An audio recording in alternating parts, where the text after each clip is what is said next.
शान कौम और मिल्लत मौजूद है, मैं बताना चाहूंगा कि चुनाव से पहले साबिर भाई के पास लोग आए थे, आकर साबिर भाई से कहा था कि साबिर 3 एमएलए हैं, इनका देख ले यार, कुछ करेंगे। तो साबिर भाई ने कहा था कि ठीक है, तैयार हूं, मैं बात करेंगे। तो साबिर भाई ने अपना दिल बड़ा करके कहा था कि राजकोट में कौन सी सीट है, वाकानेर, और यहां की सीट दरियापुर की मजलिस कैंडिडेट नहीं लड़ाएगी।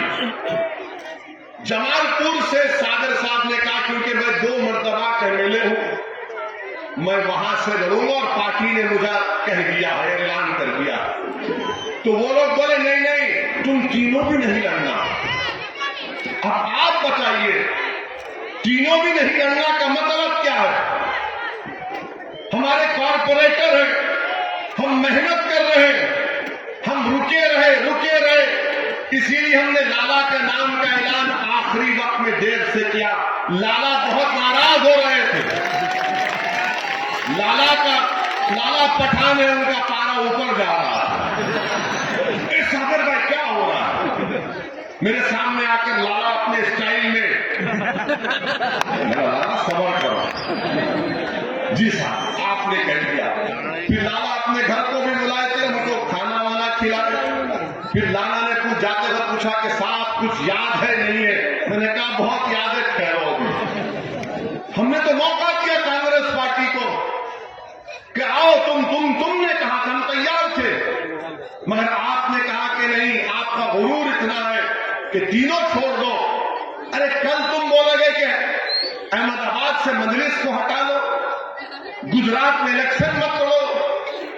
कोई बात अगर करता है तो वाजिबी बात करनी चाहिए। मेरे अजीज दोस्तों और बुजुर्गों, ये कांग्रेस पार्टी को उनके जिम्मेदार आकर साबिर भाई से मुलाकात किए थे।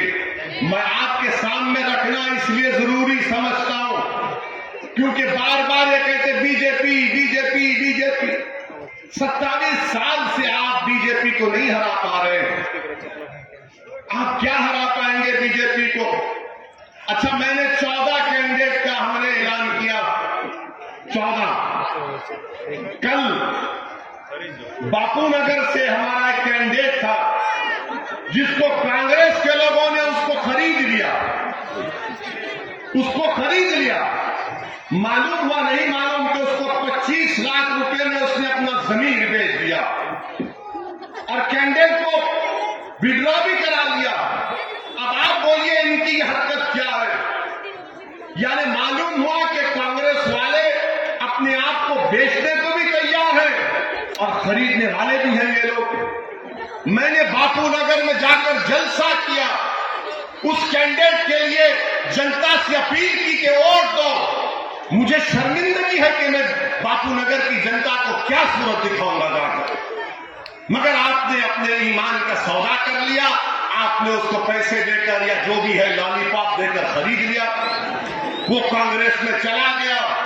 अब कांग्रेस पार्टी से पूछो आप तो बोले नहीं नहीं नहीं, हम ये सब काम नहीं करते। क्यों, तुम क्या दूध के दूल्हे?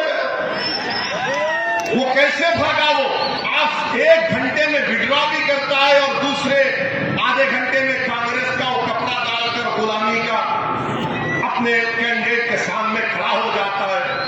मैं कांग्रेस पार्टी को यह कहना चाह रहा हूं कि तुम सबको खरीद लो जो बिकना चाह रहा है, जो अपना जमीन बेचना चाह रहा है उसको तुम खरीद सकते हो, मगर याद रखो मैं जान देने के लिए अहमदाबाद को आया हूं। मैं अपना खून का खतरा यहां पर बहाने को आया हूं, मैं अपने आंसू बहाने के लिए आया हूं, मैं अपना पसीना बहाने को आया हूं। कांग्रेसियों याद रखो, मैं अपने मकसद के लिए इस राह में मरने को तैयार हूं, मैं मरने को तैयार हूं। मेरी आवाज अगर बंद होगी तो मौत मेरी आवाज को बंद कर सकेगा।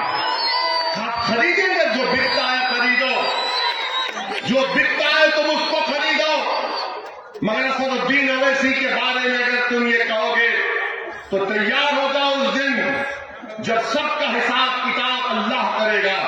अरे तुम मुझे क्या खरीदोगे, अल्लाह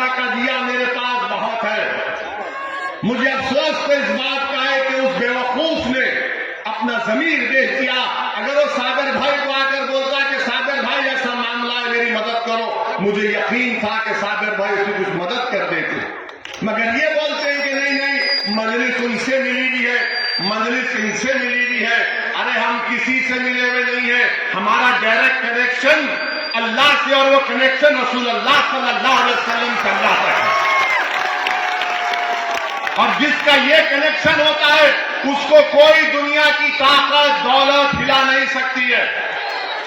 तो कांग्रेस के लोगों को वोट भी डालना है,